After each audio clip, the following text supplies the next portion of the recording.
Others with a more secular approach who have also been very successful.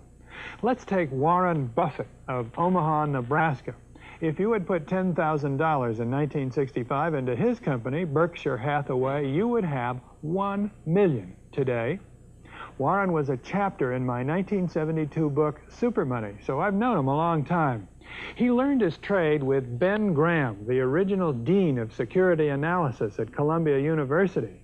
I don't think Warren has ever been on television until this interview, and he has certainly never courted publicity, but recently he got a lot of it when he emerged as the key figure in the takeover of ABC by Capital Cities.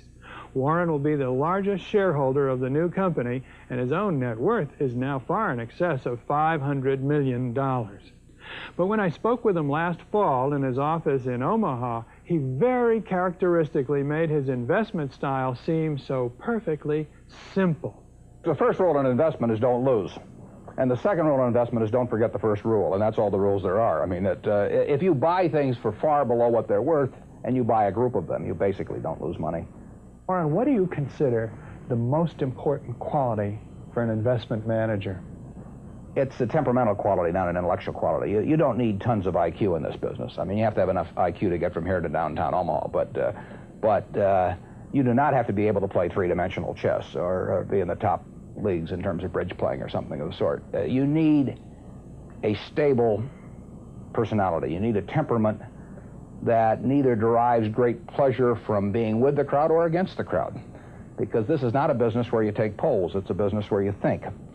And Ben Graham would say that you're not right or wrong because 1,000 people agree with you. And you're not right or wrong because 1,000 people disagree with you. You're right because your facts and your reasoning are right. Warren, what do you do that's different than 90% of the money managers who are in the market? Certainly most of the professional investors focus on what the stock is likely to do in the next year or two, and they have all kinds of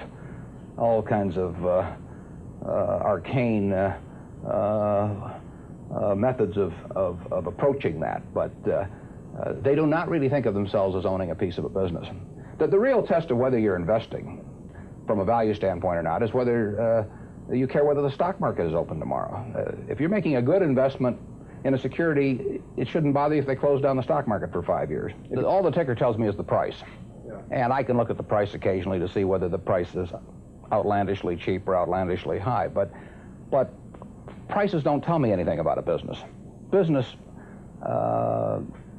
figures themselves tell me something about a business, but the price of a stock doesn't tell me anything about a business. I would rather value a stock or a business first and not even know the price, so that I'm not influenced by the price in establishing my valuation, and then look at the price later to see whether it's way out of line with what my value is.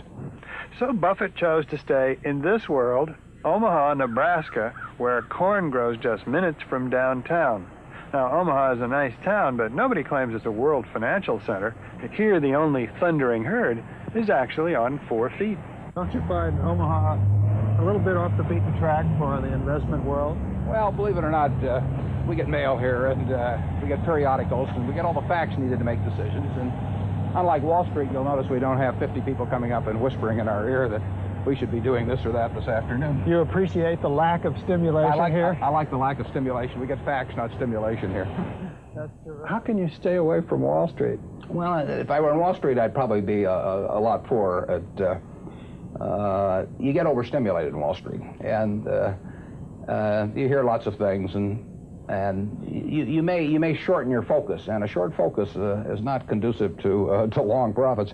And here I can just focus on what businesses are worth, and I don't need to be in Washington to figure out what the Washington Post newspaper is worth, and I don't need to be in New York to figure out what some other company is worth. It's an intellectual process. Well, and the less static there is in that intellectual process, really the better off you are. What is the intellectual process? The intellectual process is defining your area of competence in valuing businesses, and then within that area of competence, finding whatever sells at the cheapest price in relation to value. And there are all kinds of things I'm not competent to value, but there are a few that I am competent to value. Have you ever bought a technology company? No, I really haven't. In 30 years of investing, not one? I haven't understood any of them. So you haven't ever owned, for example, IBM? Which Never owned IBM. Marvelous company. I mean, a sensational company, but I haven't owned IBM. And so here is this technological revolution going on, and you're not going to be a participant. Gone right past me. Is that all right with you? It's okay with me. I don't have to make money in every game. I mean, I don't know what cocoa beans are going to do. There are all kinds of things I don't know about, and that may be too bad. But why should I know all about them? I haven't worked that hard on them. In the securities business, you literally every day have thousands of the major American corporations offered to you at a price that changes daily. And you don't have to make any decisions. You have to make, nothing is forced upon you. So there are no called strikes in the business. The pitcher just stands there and throws balls at you. And if you're playing real baseball and it's between the knees and the shoulders, you either swing or you got a strike called on you. If you get too many called on you, you're out. In the securities business, you sit there and they throw U.S. Steel at 25 and they throw General Motors at 68, and you don't have to swing at any of them. They may be wonderful pitches to swing at, but if you don't know enough, you don't have to swing. And you can sit there and watch thousands of pitches, and finally you get one right there where you want it, something that you understand, and then you swing. And so you might not swing for 6 months. You might not swing for 2 years. Isn't that boring? It would bore most people, and certainly boredom is a problem with most professional money managers. If they try to sit out an inning or two, not only do they get somewhat antsy, but their clients start yelling, "Swing, you bum!" from the stands, and that's very tough for people to do. Warren, your approach seems so simple.